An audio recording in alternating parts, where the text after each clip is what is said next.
காஞ்சி மகாவிஷ்ணுவுடன் மகா சிவராத்திரி 2026 பிப்ரவரி 15 மாலை 7 மணிக்கு சிவனின் அருளை பெறும் அரிய வாய்ப்பு ஜூம் மூலமாக ஆன்லைனில் நடைபெறும். இப்போதே முன்பதிவு செய்யுங்கள். ப்ரோ பாகிஸ்தான் குரூப்பு கிட்ட நம்ம பிரித்தோம். அந்த குரூப் நம்மளுக்கு எதிராக தான் இருக்காங்க. அகெயின்ஸ்டாக நிறைய அட்ராசிட்டிஸ் நடக்குது. இது வரைக்கும் 7-8 பேர் செத்து போயிருக்காங்க. இன்ஃபேக்ட் நேத்தி கூட ஒருத்தர் வந்து உயிரோட கொளுத்திருக்காங்க. ஸோ அந்த ஆன்டி இண்டியோ ஆக்டிவிட்டிங்கிறது ரொம்ப ஜாஸ்தியாக இருக்குது. ஆன்டி இந்துங்கிற சொல்ல ஆன்டி மைனாரிட்டி, அதில் இந்துஸ் தான் மோஸ்ட்லி டார்கெட் பண்ணப்படுறாங்க. இந்த Sheikh Hasina government கவுந்தர்லேருந்து சிஸ்டமிக்காக ஹிந்துஸும் மைனாரிட்டிஸும் target பண்ணப்படுறாங்க. Because அவங்க இந்தியாவோட க்ளோஸ், கல்ச்சரலி இன்டிகிரேட்டட் டு இந்தியாங்கிறது சிஸ்டமிக்காக பண்ணுறாங்க. பிஎன்பியும் இந்தியாவும் க்ளோஸாக அப்படின்னு கேட்டால் நான் இல்லைன்னு தான் சொல்லுவேன். இருக்கிற 2 கூட்டணியில் மெயின் ஸ்ட்ரீம் பொலிட்டிக்கல் பார்ட்டின்னு பார்த்தீங்கன்னா பிஎன்பி தான். ஜமாத் இஸ்லாமி பங்களாதேஷும் முன்னாடி ஆட்சியில் இருந்திருக்காங்க. இதே பிஎன்பி கூட கூட்டணி ஆட்சியில் இருந்திருக்காங்க. 2 மினிஸ்ட்ரி இருந்திருக்காங்க. அவங்க வந்து pure out and out Islamist party. அவங்க பாகிஸ்தான் கூட க்ளோஸ் ஆகிறதுக்கு நிறைய வாய்ப்பு. ஸோ அதனால் நம்மளுக்கு செக்யூரிட்டி த்ரெட் வர்றதுக்கு வாய்ப்பு இருக்கு.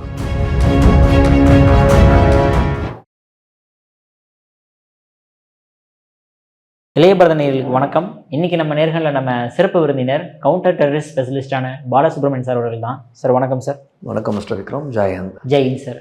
சார் ஆக்சுவலாக இப்போ பங்களாதேஷில் வந்து எலெக்ஷன் நடக்கிற மாதிரி எல்லாருமே முன்னாடி என்ன சொல்லிருந்தாங்கன்னா, நிறைய வந்து போராட்டங்கள் நடந்துட்டு இருக்கு, எலெக்ஷன்லாம் நடக்கிறதுக்கு வாய்ப்பே இல்லை, யூனிஸ் தான் இன்னும் அப்படியே அங்கேயே தான் இருப்பார் அப்படின்ட்டு. ஆனால் பிப்ரவரி 12 எலெக்ஷன் நடக்க போகிறதா வந்து தேதிகள் அறிவிப்பு எல்லாமே நடக்க ஆரம்பிச்சிருச்சு. நடக்குமோ நடக்காதா, என்ன நடக்க வரும்? அது இப்போதைக்கு நடக்கிற சாத்தியங்கள் நிறையா இருக்கு. பட் அதில் வந்து 2 மெயின் பொலிட்டிக்கல் பார்ட்டிஸ் இருக்காங்க, alliances.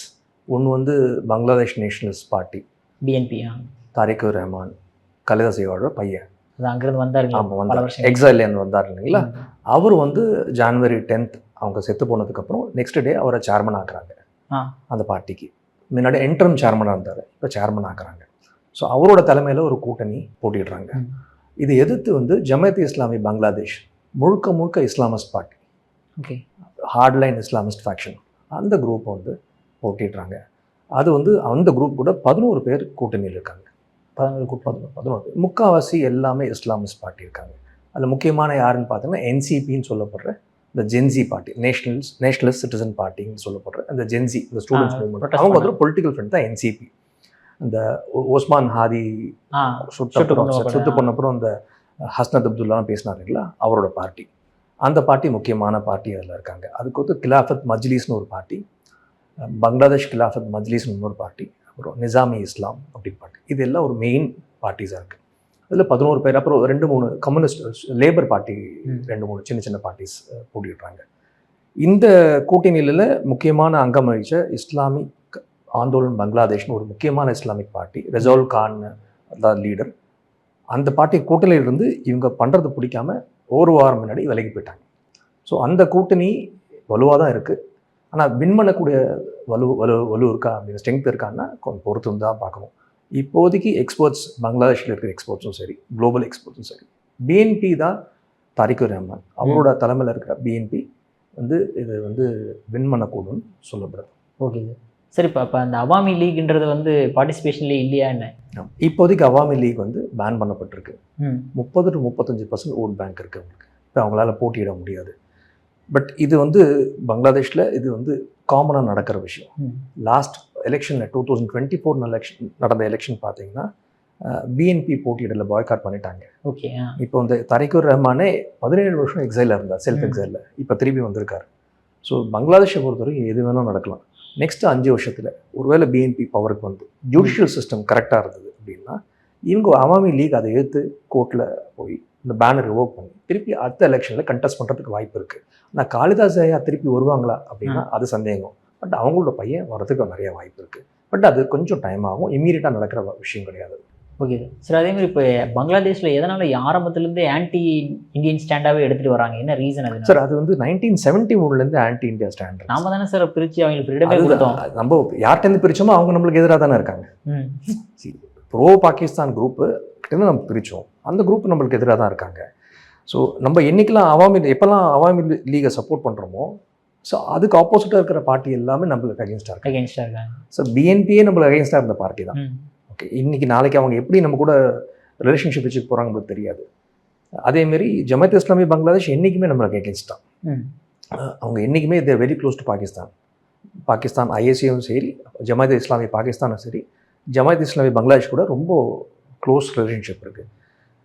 So anti India narrative ரொம்ப நாளாக இருக்குது. அது வந்து ஷேக் ஹசீனா அவங்க இருந்த வரைக்கும், கலிதாசியா பீரியட்லேயும் இருந்தது. பட் ஷேக் ஹசீனா இருந்த வரைக்கும் அதை ரொம்ப கட்டுக்குள்ளே வச்சுருந்தாங்க. 2009 வந்து ஆட்சிக்கு வந்தாங்க, ரொம்ப கட்டுக்குள்ளே வச்சுருந்தாங்க. ஆன்டி இண்டியா ஆக்டிவிட்டி பெருசாக லெவல் நடக்காத மாதிரி பார்த்துட்டாங்க. பட் 2021 பார்த்தீங்கன்னா நம்ம பாரத பிரதமர் மிஸ்டர் மோடி அவர்கள் அங்கே போகும்போது ஹிஃபாசதி இஸ்லாம்னு ஒரு Islamist group Modi out campaign ஒன்று கொண்டு வராங்க. அது வந்து பெரிய லெவலில் அங்கே பரபரப்பாக பேசப்பட்டது. ஃபஸ்ட் டைம் ஓப்பனாக போராடுறாங்க நம்ம இந்தியாவுக்கு அகெயின்ஸ்டாகவும் மிஸ்டர் மோடிக்கு அகெயின்ஸ்டாகவும். அது வந்து கொஞ்சம் headlines, it created lot of headlines within Bangladesh. இந்தியாலேயும் கொஞ்சம் பரபரப்பாக ஏற்படுத்துது. அதுக்கு 2024 ஷேக் ஹசீனாவோட இப்போ ரீஎலெக்ஷன் நடந்ததுங்களா, லாஸ்ட் எலெக்ஷன். அந்த எலெக்ஷனில் பிஎன்பி வந்து போட்டியிடல, பாய்க் அவுட் பண்ணிடுறாங்க. அவங்க வந்து இந்தியா அவுட் கேம்பெயின் ஒன்று ஸ்டார்ட் பண்ணுறாங்க. Similar to Maldives India out campaign. இந்தியாவோட ப்ராடக்ட்ஸு, சர்வீசஸ், கம்பெனிஸ் எல்லாத்தையும் நம்ம பாய்க் அவுட் பண்ணணும், இந்தியன்ஸ் கூட ஒட்டு வரக்கூடாது. ஏன்னா அவங்க ஷேக் ஹசீனாக்கு சப்போர்ட் பண்ணுறாங்க, அவாமி லீக் சப்போர்ட் பண்ணுறாங்க அப்படின்னு சொல்லி அந்த ஒரு மூமெண்ட்டை கொண்டு வந்தாங்க. அதோட எக்ஸ்டென்ஷன் தான் இந்த ஜென்சி ப்ரொடெஸ்ட். ஸோ அதை அப்படியே பெருசாகி ஸ்டூடெண்ட்ஸ் ஜாயின் பண்ணி ஷேக் ஹசீனா கவர்மெண்ட்டுக்கு எகென்ஸ்டாக போராடி ஆகஸ்ட்டில் கவர்மெண்ட்டை கவுத்துட்டாங்க. அந்த கவர்மெண்ட்டை கவுத்தோன்னே இவ்வளோ நாள் ஷேக் ஹசீனா வந்து இங்கே கவர்மெண்ட்டில் இங்கே இருந்து அரசாண்டதுக்கு முக்கியமான காரணம் இந்தியாவோட சப்போர்ட். ஸோ இந்தியாவை எதிர்க்கணும்னு சொல்லி எல்லா விதத்தையும் எதிர்க்க ஆரம்பித்தாங்க. ஸோ அதோட பினக்கல் ஹைட்ஸ் பார்த்தீங்கன்னா இப்போ ரீசெண்டாக லாஸ்ட் 2 months ரொம்ப பீக்கில் இருக்குது. டிசம்பர் 2025 எண்ட் பிகினிங் சம்மர் ஒரு 10th or 11th அந்த உஸ்மான் ஹாதின்ற ஒருத்தர் சுடப்படுறார். அவர் 6-7 நாள் ஐசியூவில் இருக்காங்க, ரொம்ப சீரியஸாக இருக்கார். 8 நாள் கழிச்சு செத்து போயிடுறார், சிங்கப்பூரில் செத்து போயிடுறாரு. அதுக்கு முக்கியமான காரணம் இந்தியா தான். இந்தியன்ஸ் சப்போர்ட் பண்ணி தான் அந்த அசாசின்ஸ் வந்து கொலை பண்ணியிருக்காங்க. இந்தியாவோட ராவோட பங்களிப்பு இருக்குன்னு சொல்லி சில விஷமத்தனமான நியூஸ் சேனல்கள், நியூஸ் விஷயங்கள் வெளில வருது. அது மெயின் ஸ்ட்ரீம் மீடியாவும் பரப்புகிறாங்க, இந்தியாலையும் பரப்புகிறாங்க, பங்களாதேஷ்லையும் பரப்புகிறாங்க. ஸோ அதனால் ஆன்டி இண்டியா சென்டிமெண்ட் ரொம்ப பெரிய லெவலில் இன்க்ரீஸ் ஆகுது. ஸோ இந்தியன் ஹை கமிஷன் டாக்காவை பிளாக்கேட் பண்ணுறாங்க, விசா சென்டர்ஸை பிளாக் பண்ணுறாங்க. அதேமாரி ஹிந்துஸ் அகெயின்ஸ்டாக நிறைய அட்ராசிட்டிஸ் நடக்குது. இது வரைக்கும் 7-8 பேர் செத்து போயிருக்காங்க. இன்ஃபேக்ட் நேத்தி கூட ஒருத்தர் வந்து உயிரோட கொளுத்திருக்காங்க நேத்திக்கு பங்களாதேஷில். இது அந்த ஒரு 6-7 பேர் செத்து போனதுக்கு ஒரு கேப் வந்தது. திருப்பி நேத்திக்கு ஒருத்தரை உயிரோட ஒரு இடத்துல வந்து கொளுத்திருக்காங்க, உள்ளே செத்து போயிட்டார் அவர். ஸோ அந்த ஆன்டி இண்டியோ ஆக்டிவிட்டிங்கிறது ரொம்ப ஜாஸ்தியாக இருக்குது. ஆன்டி இந்துங்கிற சொல்கிற ஆன்டி மைனாரிட்டி, அதில் ஹிந்துஸ் தான் மோஸ்ட்லி டார்கெட் பண்ணப்படுறாங்க.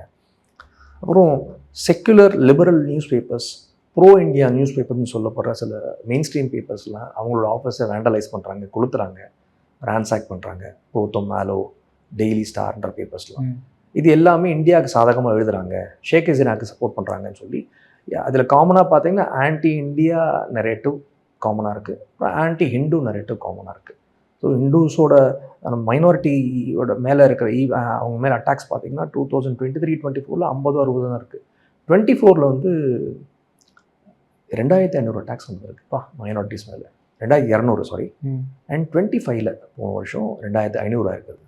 ஸோ இந்த Sheikh Hasina government கவுந்ததுலேருந்து சிஸ்டமிக்காக ஹிந்துஸும் மைனாரிட்டிஸும் target பண்ணப்படுறாங்க. Because அவங்க இந்தியாவோட க்ளோஸு, கல்ச்சுரலி இன்டிகிரேட்டட் டு இந்தியாங்கிற சிஸ்டமிக்காக பண்ணுறாங்க.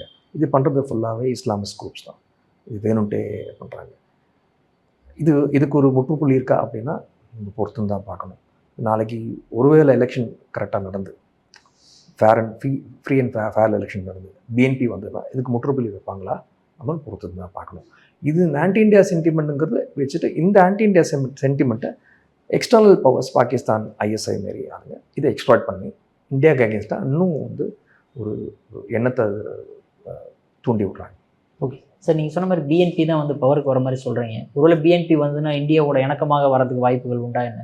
சார், பிஎன்பிக்கும் இந்தியாவுக்கும் நார்மலாகவே முன்னாடி டாக்டர் மன்மோகன் சிங் இருந்த மாதிரி சரி, அதுக்கப்புறம் சப்சிக்வெண்ட் பிஜேபி கவர்மெண்ட்ஸ்லையும் சரி, பிஎன்பி வந்து என்றைக்குமே இந்தியா கூட க்ளோஸாக இருந்தது கிடையாது. ஏன்னா நம்ம அவாமி லீகை சப்போர்ட் பண்ணுறோம். அவங்க நம்ம மேலே அவங்களுக்கு ஒரு காழ்ப்புணர்ச்சி இருந்தது தான் இருக்குது. பிஎன்பி இஸ் ப்ரோ பாகிஸ்தான் ஆக்சுவலாக. Last state visit was by Khaleda Zia was in 2006.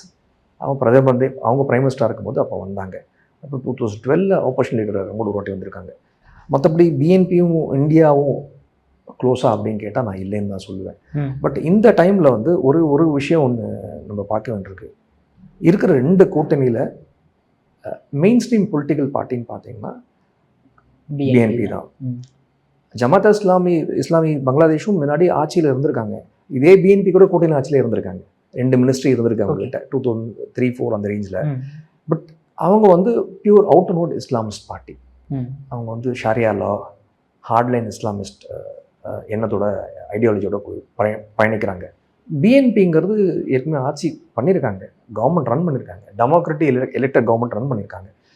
அவங்க இந்தியா கூட இணக்கமாக இருக்கிறதுக்கு ஒரு வாய்ப்பு இருக்குது. ஏன்னா இந்தியாவோட சப்போர்ட் இல்லாமல் எந்த நெய்பரிங் கண்ட்ரியும் வளர முடியாது. அது அவங்களும் புரிஞ்சுக்கணும், நம்மளுக்கும் தெரியும். பட் அதே மாதிரி அவங்களோட சப்போர்ட் இல்லாமல் நம்மளுக்கும் நிறையா கஷ்டங்கள் இருக்குது. ஸோ அந்த ஒரு ஆஸ்பெக்டை தாரிக் ரஹ்மான் கிளியராக புரிஞ்சிட்ருக்காருன்னு தான் தோணுது.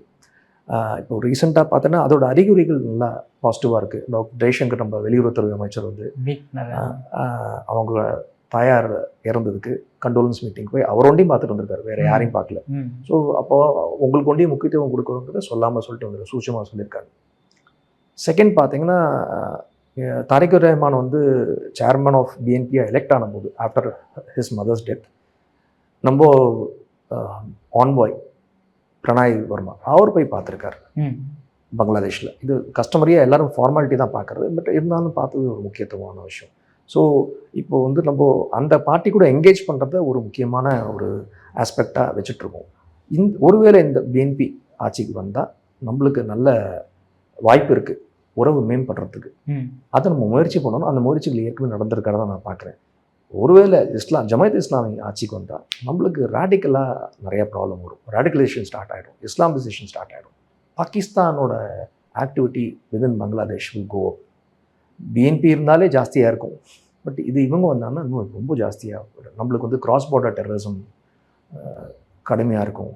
அப்புறம் cross border export of radical ideology, அங்கேருந்து ரேடிக்கல் ஐடியாலஜி ப்ராபகேட் பண்ணுற நிறைய அவென்யூஸ் உங்களுக்கு கிடைக்கும். ஸோ இங்கே இருக்கிற யங்ஸ்டர்ஸ், முக்கியமாக நார்த் ஈஸ்ட்டில் இருக்கிற யங்ஸ்டர்ஸ் ரேடிக்கலைஸ் பண்ணுறதுக்கு நிறையா வாய்ப்பு இருக்குது. ஜமாத் இஸ்லாமி பங்களாதேஷ் ஆட்சிக்கு வந்தால் அவங்க பாகிஸ்தான் கூட க்ளோஸ் ஆகிறதுக்கு நிறையா வாய்ப்பு இருக்குது. ஸோ அதனால் நம்மளுக்கு செக்யூரிட்டி த்ரெட் வர்றதுக்கும் வாய்ப்பு இருக்குது. இன்ஃபேக்ட் ஜமாத் இஸ்லாமி பங்களாதேஷ் வந்து சைனா கூட இப்போ இணக்கம் காமிக்கிறாங்க. அவரோட சீஃப் அவர் டாக்டர் ஷஃபீக்குர் ரஹ்மான், அவர் போன வருஷம் ஜூலையில் வந்து சைனா நாட்டுக்கு போய் 10 நாள் தங்கிட்டு வந்திருக்காரு, 1 வாரம் தங்கிட்டு வந்திருக்காரு. அவர் சைனா போனது வந்து முக்கியமான விஷயம். எதனால் சிக்னிஃபிகன்ட் சொல்கிறேன்னா, சைனா வந்து முஸ்லீம்ஸுக்கு அகேன்ஸ்டாக உய்கூரில் ஜிங்ஜியானில் நிறையா அட்டூழியம் பண்ணுறதா சொல்லப்படுது. அப்படிப்பட்ட சைனா கூட ஒரு ஹார்ட்கோர் முஸ்லீம் ஃபேக்ஷன் ஒரு குரூப் வந்து உருவாடுறதுங்கிறது ஆச்சரியமான விஷயமா இருக்கும். ஸோ சைனாவோட ஹெல்ப்பும் அவங்க நாடுறாங்கன்னு கிளியராக தெரியுது. சரி, அதேமாதிரி இப்போ நீங்கள் சொன்னீங்க ஹிந்துஸ் நிறைய அட்டாக் பண்ணப்படுறாங்க அப்படின்ட்டு. அப்போ ஹிந்துஸோட ஃப்யூச்சர் என்னவா இருக்கும் பங்களாதேஷில்? சார் இப்போதைக்கு ஹிந்துஸோட ஃப்யூச்சர் வந்து கொஞ்சம் ப்ளீக்காக தான் சார் இருக்குது. இப்போ எலெக்ஷன் வரப்போகுது. இந்த எலெக்ஷனில் 80 மைனாரிட்டி கேண்டிடேட், ஹிந்துஸ்ன்னு சொல்லக்கூடாது, ஹிந்துஸ் மைனாரிட்டின்னு சொல்லலாம். அதில் 6 இருக்காங்க, புத்திஸ்ட் இருக்காங்க, ஹிந்துஸும் இருக்காங்க, கிறிஸ்டியன்ஸும் இருக்காங்க. ஸோ இப்போ இந்த 80 கேண்டிடேட்ஸ் ஃபார் மைனாரிட்டி சைடு வந்து இதில் நிற்கிறாங்க. அதில் 10 பேர் இண்டிபெண்ட்டாக இருக்காங்க, இண்டிபெண்ட் கேண்டிடேட்ஸ் நிற்கிறாங்க. 17 பேர் வந்து பங்களாதேஷ் கம்யூனிஸ்ட் பார்ட்டி நடத்துகிறாங்க. பிஎன்பி 6 பேர் தான் நடத்துகிறாங்க மைனாரிட்டி சைட்லேருந்து. அது ஹிந்து சொல்லியும் கிடையாது, எல்லாம் கலந்து. அதேமாதிரி ஜமாத் இஸ்லாமி பங்களாதேஷ் வந்து ஒருத்தர் நடத்துகிறாங்க. என்சிபி மாடர்ன் ஜென்சி பார்ட்டின்னு சொல்லப்படுற என்சிபி ஒரே ஒரு மைனாரிட்டி தான் நடத்துகிறாங்க. ஸோ அவங்களோட என்னன்னு நம்ம இதை வச்சு புரிஞ்சுக்கணும். உண்மையாக எல்லாரையும் கவர் பண்ணுறோன்னா, எல்லாரும் ரெப்ரசன்ட் பண்ணுறோன்னு சொன்னால் உண்மையான பார்ட்டியாக இருந்தால் நிறைய பேருக்கு இடம் கொடுக்கல அவங்க. என்சிபி வந்து ஒரு ஆல்மோஸ்ட் இஸ்லாமிஸ்ட் பார்ட்டி மாரி தான் பிஹேவ் பண்ணுறாங்க. அவங்க கூட கூட்டணியும் இருக்காங்க, அதே எண்ணத்தையும் இங்கே பிரதிபலிக்கிறாங்க. ஸோ ஹிந்துஸோட 88 கேண்டிடேட்ஸ் இருக்கிறதா சொல்லப்படுது வரைக்கும். 88 பேர் நாமினேஷன் அப்ளை பண்ணாங்க, 7 பேரும் நாமினேஷன் ரிஜெக்ட் பண்ணியிருக்காங்க. அங்கே ஒரு major Islamist party Hindu party ஒருத்தர் அந்த அவர் நிற்கிறதா ஃபஸ்ட்டு அவர் நாமினேஷனை ரிஜெக்ட் பண்ணாங்க. Now they said nomination is okay. அவர் நிற்கிறதா சொல்கிறாங்க. அவர் பேர் கோவிந்த பிராமணிக் பேர். பங்களாதேஷ் ஹிந்து மகாஜோத்னு ஒரு பார்ட்டி, அது சீனியர் கன்வீனர். அவரோட பார்ட்டி அவர் சார்பாக நிற்கிறாரு. அவரோட நாமினேஷன் ரிஜெக்ட் பண்ணிட்டாங்க. அப்பீல் போகிறாரு. அவர் நாமினேஷன் ரீஇன்ஸ்டேட் பண்ணி அவர் நிற்கிறாரு. மோஸ்ட் பாசிபிள் அவர் வின் பண்ணா சொல்கிறார். பட் இவங்க எல்லாம் வின் பண்ணால் கூட ஹிந்துஸோட நிலைமை அங்கே முன்னேறுமா அப்படிங்கிறது சந்தேகம் தான். இதேமாரி இஸ்லாமிஸ்ட் அட்டாக்ஸ் நடந்து தான் இருக்க போகுது அவங்களுக்கு அகென்ஸ்டாக. ஸோ அதை தடுக்கிறது எலெக்டட் கவர்மெண்ட் பிஎன்பி தான் முயற்சி பண்ணணும். ஒரே ஜமாத்தே இஸ்லாமி பங்களாதேஷ் வந்தால் இது நிற்கிறதுக்கு வாய்ப்பு கிடையாது. பட் இந்தியாவோட ஒர்க் என்ன சார் அதில்? இந்துஸ் எப்படி தான் வந்து பாதுகாக்கிறது? ஒன்லி ஜஸ்ட் அறிக்கை மட்டும் விட்டுருந்தா போதும்? இல்லை, அங்கே இருக்க இப்போதைக்கு முகமது யூனஸ் கவர்மெண்ட் தான் இருக்குது, இன்ட்ரம் கவர்மெண்ட். நாளைக்கு ப்ராப்பராக எலெக்டட் கவர்மெண்ட் ஒன்று வந்தோடனே அவங்க கூட என்கேஜ் பண்ணணும். Will have to engage. அதுதான், வேறு வழியே கிடையாது. என்கேஜ் பண்ணால் தான் இதுக்கு ஒரு முற்றுப்புள்ளி வைக்க முடியும். என்கேஜ் பண்ணாமல் அவங்க கூட பேசாமல் எதுவும் பண்ண முடியாது. சார் அதேமாதிரி இப்போ நீங்கள் பாகிஸ்தான் சைனா விஷயங்களோட இன்ட்ராக்ஷன் ஆகிற மாதிரி சொல்லியிருக்கீங்க. இது அமெரிக்காவோட இன்டர்ஃபரன்ஸ் ஏதாவது இருக்கா என்ன? இந்த ஜென்சி ப்ரொட்டஸ்ட்டு மற்ற மாதிரி விஷயங்கள் எல்லாம் நிச்சயமாக இருக்குது சார், டவுட்டே கிடையாது. எல்லா பக்கம் இருப்பாங்க போல. ஆமாம், அவங்க யூஎஸ் டீப் ஸ்டேட் வந்து எல்லா இடத்துலையும் இருக்காங்க. இன்ஃபேக்ட் 2 மாதம் முன்னாடி பங்களாதேஷை பற்றி பேசும்போது நான் தெளிவாக சொல்லியிருந்தேன், எப்படிப்பட்ட ப்ரோக்ராம்ஸ்லாம் அங்கே பண்ணிகிட்ருக்காங்க. லாஸ்ட்டு 2021 என்னென்ன ஃபண்டிங், எப்படி ஃபண்டிங் வருது உள்ள, யூஎஸ்ஐடி மூலிமா எப்படி வருது, நேஷ்னல் என்டோமெண்ட் ஃபார் டெமோக்ரஸி அந்த ஆர்கனைசேஷன் மூலிமா எப்படி வருது, ஐஆர்ஐ இன்டர்நேஷ்னல் ரிபப்ளிகன் இன்ஸ்டியூட் மூலிமா எப்படி வருதுன்னு சொல்லியிருந்தேன். நீங்கள் பார்த்தீங்கன்னா 2 நாள் முன்னாடி Washington post main stream paper பத்திரிகை, யூஎஸ் பத்திரிகையில் ஒரு லீக்டு ஆடியோ அவங்க ரிலீஸ் பண்ணுறாங்க, பப்ளிஷ் பண்ணுறாங்க. அதோட நம்பகத்தன்மை இன்னும் வெரிஃபை பண்ணப்படலை என்னை பொறுத்த வரைக்கும். பட் வாஷிங்டன் போஸ்ட் பண்ணுறாங்கன்னா அதை வெரிஃபை பண்ணாமல் ரிலீஸ் பண்ண மாட்டாங்க. அவங்க நல்லா தெரிஞ்சிருக்கு அது உண்மைதான் அப்படிங்கிறது. அது 2 பேர் பேசிக்கிறாங்க. ஒருத்தர் வந்து ஜமாத் இஸ்லாமி பங்களாதேஷில் இருக்கிற ஒரு ஆளாகவும், இன்னொருத்தர் வந்து யூஎஸோட state department official based in Bangladesh high commission Dhaka. அந்த ஆடியோ டேப் ஒரு 7-8 நிமிஷம் போகுது. அது கேட்டிங்கன்னா ரொம்ப இன்ட்ரெஸ்டிங் விஷயம்ஸ் வெளில வருது. அதில் என்ன சொல்கிறாங்க, ஃபஸ்ட்டு வந்து இந்த பங்களாதேஷில் ஷேக் ஹசீனா வந்து அந்த ட்ரையல் நடந்ததுங்களே, அப்போ அவங்களுக்கு தூக்கு தண்டனை கொடுத்தாங்கல்ல. இதுமாரி நம்ம கிரைம்ஸ் அகெயின் ஹியூமனிட்டி, நம்ம நாட்டுக்கு அகேன்ஸ்டாக ஷேக் ஹசீனா வேலை செஞ்சுருக்காங்கன்னு சொல்லி அந்த ட்ரையலை பற்றி பேசுகிறாரு. அவங்கள தண்டிக்கப்பட்டது வந்து பொலிட்டிக்கல் ஜீனியஸ்ன்றாரு. அரசியல் தந்திரம் ரொம்ப அழகாக பண்ணியிருக்கீங்க நீங்கள். அது ஃப்ரீ அண்ட் ஃபேர் ட்ரையல் நடந்ததா அப்படின்னா நான் இல்லைன்னு சொல்லுவேன். பட் இருந்தாலும் எப்படியோ சமாளித்து அவங்கள கட்டம் கட்டி அவங்க மேலே ஒரு பழியை சுமத்தி பண்ணிட்டீங்க, ரொம்ப அழகாக பண்ணீங்க. அதுக்கு அந்த தீர்ப்பு கூட்டத்து வந்து ஐசிடின்னு ஒரு இன்ஸ்டிடியூஷன், இன்டர்நேஷ்னல் கிரைம்ஸ் ட்ரிபுனல் சொல்லுவாங்க.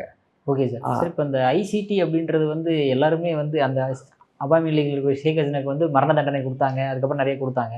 இது வந்து இன்டர்நேஷ்னல் லெவலில் அங்கீகரிக்கப்பட்ட ஒரு கோர்ட்டாக என்ன சார் அது? நிச்சயமாக கிடையாது. ஐசிடி இன்டர்நேஷ்னல் பேர் வச்சுட்டு இருக்காங்க தவிர அப்போ இது யாருமே ஃபாலோ பண்ணுற அவசியம் இல்லை. இல்லை, அதுதான். It is a domestic court. நம்ம கோர்ட் மாரி, நம்ம Madras high court, supreme court மாரி, பாம்பே ஹை கோர்ட் மாரி. ஐசிடிங்கிறது அந்த ட்ரிபுனல் பேர் ICT, international crimes tribunal. International வச்சுட்டனால இன்டர்நேஷ்னல் ஆகிடாது. அது எப்போ ஸ்டார்ட் பண்ணப்பட்டதுன்னா 1973 international crimes tribunal Bangladesh act 1973 மூலிமா உருவாக்கப்பட்டது. இப்போனா 1971 லிபரேஷன் வார் போது அப்போது பங்களாதேஷ்க்கு அகெயின்ஸ்டாக வார் கிரைம்ஸ் பண்ணேன்.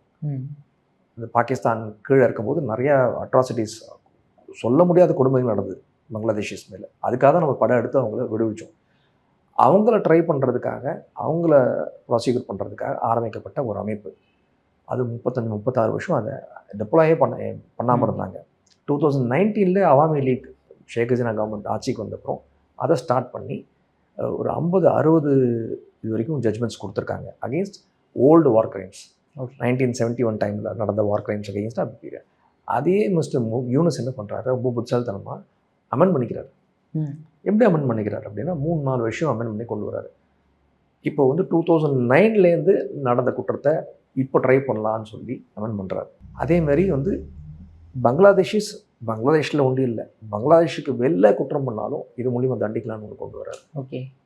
3வது ஃபாரின் இன்டர்வென்ஷன், இங்கே இருந்தால் எங்கேயோ வெளிலையோ பங்களாதேஷ் அகைன்ஸ்ட் இல்லை, அவங்களையும் நம்ம இதில் ப்ராசிக்யூட் பண்ணலாம்னு கொண்டு வராரு. இது வந்து யூஎன்னாலேயோ யூஎன் ரெகக்னேஷனோ இல்லாட்டா ஐசிசி இன்டர்நேஷனல் கிரைம்ஸ் கோர்ட் அவங்களோட ரெகக்னேஷனோ இல்லை, எதுவுமே கிடையாது. இன்டர்நேஷனல் சார்ட்டரே கிடையாது. இன்டர்நேஷனல் பேர் வச்சிருக்காங்களே தவிர இன்டர்நேஷனல் சார்ட்டர் எதுவும் கிடையாது. மோர் ஓவர் அவங்க இன்டர்நேஷனல் லா ஃபாலோ பண்ணுறது கிடையாது. அவங்க ஃபோக்கஸே ஃபுல்லாக டொமஸ்டிக் தான். ஸோ இந்த பழைய ஐசிடி கோர்ட் ட்ரிபுனல்லே இவர் என்ன பண்ணுறாரு, அமெண்ட்மெண்ட் பண்ணி ஷேக் ஹசீனா தண்டிக்கிறதுக்காக யூஸ் பண்ணிக்கிறார். ஸோ அப்படி ஷேக் ஹசீனா தண்டிச்சது தான் இப்போ கொடுக்கப்பட்ட மரண தண்டனை. ஐசிடி இன்டர்நேஷனல் ரெகக்னேஷன் இருக்கா அப்படின்னா இல்லை, அது நான் ஒன்றே சொல்ல. நான் இப்போ சொன்னேன் இல்லைங்களா, ஆடியோ லீக் ஆச்சுன்னு. அந்த ஸ்டேட் டிபார்ட்மெண்ட் அஃபிஷியலாக சொல்கிறாரு, நாங்கள் ஐசிடி ரெகக்னைஸ் பண்ணலை, அவரே சொல்கிறாரு. இருந்தாலும் நீங்கள் அதை வச்சு தண்டனை கொடுத்துட்டீங்க, இன்னும் நீங்கள் கொடுத்தது நல்லதாக போச்சு. Political genius. ஆமாம், political ஜீனியஸ்ன்றார் our.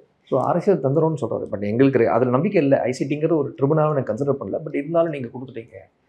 But okay fine, அவங்க அந்த சீனை விட்டு வெளில போனது நல்லது தான் அப்படின்னு சொல்லி அடுத்த நெக்ஸ்ட்டு எதை பற்றி பேசுகிறாங்கன்னா, முகமது யூனிஸ் வந்து ரொம்ப ப்ரில்லியண்ட்டாக ஹேண்டில் பண்ணிட்டாரு. இதே வேறு நாடாக இருந்தான்னா, இந்தமாரி ஜென்சி ப்ரொடெஸ்ட் ஒரு ஆட்சிக்கும் வந்து பங்களாதேஷ் இல்லாமல் ஒரு ஸ்ரீலங்கா மாரி ஒரு நாடாக இருந்ததுன்னா நிச்சயமாக இந்த அளவுக்கு திருப்பி ரிவை ஆகி வந்திருக்க முடியாது. யூனிஸ் வந்து தந்திரமாக செயல்பட்டு ஸ்டெபிலைஸ் பண்ணிட்டாரு பங்களாதேஷை. இப்போ நிறைய இன்வெஸ்ட்மெண்ட் வர ஆரம்பிச்சிருக்கு, எங்களோட இன்வெஸ்ட்மெண்ட் நிறையா வரும் உங்களுக்கு அப்படின்னு சொல்லி சில கண்டிஷன்ஸ் போடுறாரு சொல்லாமல். என்னென்ன கண்டிஷன் அப்படின்னா, நீங்கள் சைனா கூட உறவாடக்கூடாது. ஜமாத் இஸ்லாமி பங்களாதேஷுக்கு போட்ட கண்டிஷன். நீங்கள் அப்படி உறவாடினீங்கன்னா பங்களாதேஷோட largest export market, textile market வந்து யூஎஸ், 100% வட்டி டாரிஃப் போடுவாங்க அப்படி மிரட்டுறாரு. அது ஆடியோவில் இருக்குது. ஸோ அதனால் பிளாக்மெயில் பண்ணி நீங்கள் சைனா கூட உறவாடக்கூடாது. அதேமாரி நீங்கள் ஷாரியா லாலாம் இது பண்ணக்கூடாது, டிப்ளாய் பண்ணக்கூடாது. அப்படியே அந்த ஆடியோலே சொல்கிறாரு. அவர் கேத்தலிக் ஃபாதரை, ஒரு சர்ச் ஃபாதரை மீட் பண்ணலாம் பங்களாதேஷில்.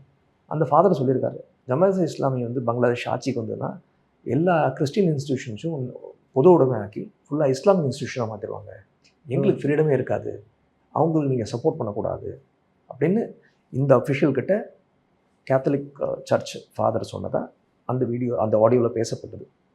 பட் அது சொல்லிவிட்டு இவரும் சொல்கிறாரு, அதுமாரி நடக்கிறதுக்கு வாய்ப்பு கிடையாது, கொஞ்சம் எக்ஸாஜரேட்டட் திங்கிங்காக இருக்குது. அதனால் பட் இருந்தாலும் வந்து நீங்கள் இந்த ஷாரியாலா ஹார்ட்லைன் இதுக்கு போகக்கூடாது. பிஎன்பியும் நீங்களும் ரொம்ப கடுமையான போட்டி இருக்கும், ஆனால் நீங்கள் வின் பண்ணுறதுக்கு சான்ஸ் கம்மியாக இருந்தாலுமே நீங்கள் ஆனால் ரொம்ப நல்லா ஷைன் பண்ணுவீங்க இதில் அப்படின்னு சொல்லி close neck and neck battle இருக்கும் அப்படின்னு சொல்லி ஓப்பனாக சொல்கிறாரு. ஸோ யூஎஸோட டீப் ஸ்டேட் இன்வால்மெண்ட் இல்லாமல் இவ்வளோலாம் பேச முடியாது. ஸோ அவங்களோட நிச்சயமாக இன்டர்ஃபரன்ஸ் நிச்சயமாக இதில் இருக்குது. இந்தியா கூட க்ளோஸாக பங்களாதேஷ் இருந்தது யூஎஸ்க்கு பிடிக்கல. ஸோ அது ஷேக் ஹசீனா கவர்மெண்ட் போனது வந்து யூஎஸ்க்கு பெரிய அட்வான்டேஜாக அப்புறம் நடந்த பல விஷயங்கள்லேருந்து தெரிய வருது. சார் கடைசி ஒரே ஒரு கொஸ்டின் சார், இப்போ பங்களாதேஷில் பாகிஸ்தான் தான் டெரரிஸ்ட்டு அதெல்லாம் ஃபுல் அண்ட் ஃபுல்லாக இருக்காங்க, பங்களாதேஷில் என்ன மாதிரி டெரரிஸ்ட் குரூப்ஸ் எல்லாம் இருக்காங்க? நிறைய குரூப்ஸ் இருக்காங்க சார். பாகிஸ்தானுக்கு போட்டி போகிற அளவு குரூப்ஸ் இருக்குது. அன்சாருல் பங்களாதேஷ் டீம், ஏபிடின்னு சொல்லுவாங்க. இப்போ அன்சாருல் இஸ்லாம் மாதிரி இருக்குது. ஜமாத்துல் முஜாஹிதீன் பங்களாதேஷ்னு சொல்கிறாங்க, ஜேஎம்பி அப்படின்னு சொல்லுவாங்க. இப்போ நியோ ஜேஎம்பின்னு சொல்கிறாங்க. அன்சாருல் பங்களாதேஷ் டீம் வந்து ஏக்யூ, அல்கைதா கூட ஒரு பங்களாதேஷ் சாப்டர்னு சொல்லப்படுது. ஜேஎம்பி, நியோ ஜேஎம்பியும் சரி, அது வந்து இஸ்லாமிக் ஸ்டேட்டோட பங்களாதேஷ் சாப்டர்னு சொல்லப்படுது. இதை தவிர்த்து ஹார்ட்லைன் இஸ்லாமிக் டெரர் குரூப்ஸ்னு பார்த்தீங்கன்னா ஜிஹாத் அன்சார் ஃபி ஹிந்தால் ஷர்கியான்னு ஒரு குரூப் இருக்குது. It's a very very small group. அது வந்து நம்ம இந்தியன் நார்த் ஈஸ்ட்டில் பங்களாதேஷ் பார்டரில் இருக்கிற வில்லேஜஸில் ரொம்ப ப்ராமினென்ட் இருக்கும். சிட்டகாங் ஹில் ட்ராக்கில் இருக்காங்க. இவங்க எல்லாமே former veterans of ABT and JMB. அங்கேருந்து விட்டு வந்து இந்த குரூப்பை ஸ்டார்ட் பண்ணியிருக்காங்க. அவங்க ஃபோக்கஸே இந்தியா தான். நார்த் ஈஸ்ட் இந்தியாவை ஒருங்கிணைச்ச பங்களாதேஷாக இருக்கணும், அகண்டா பங்களாதேஷாக இருக்கணுங்கிறது தான் அவங்க எண்ணமே. அதாவது ஹியூஜின்னு ஒரு குரூப் இருக்குது. ஹியூஜி வந்து ஹர்கத்துல் ஜிஹாதி இஸ்லாமி பங்களாதேஷ்னு சொல்லுவாங்க. ஹியூஜி வந்து லஷ்கர் இ தாய்பாவோட பி டீம்னு சொல்லப்படும். அவங்களோட ப்ரெசன்ஸ் இந்தியாவில் நிறையாவே இருக்குது, நார்த் ஈஸ்ட்டில் இருக்குது, முன்னாடி இருக்குது. இப்போ ஸ்ட்ராங்காக ஆகிட்டுருக்காங்க, ரெக்கவர் ஆகிட்டுருக்காங்க, நெட்வொர்க் திருப்பி ரிவைவ் பண்ணிட்டுருக்காங்க. இது லஷ்கர் இ தாய்பாவோட பெரிய பங்களிப்பு இருக்கிறதா சொல்லப்படுது.